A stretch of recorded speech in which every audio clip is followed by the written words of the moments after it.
Hello everyone, it is Susie from Millers on the Move. I am standing on my front porch and we are getting almost a flash flood here in Utah today. Let me walk this way just a little bit. We were literally out trying to trim a tree and the rains came and it looks like it's almost going to be hail.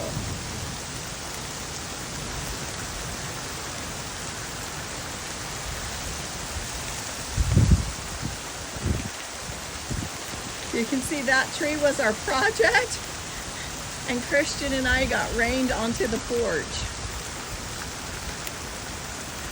Then we got our beautiful mountains this way.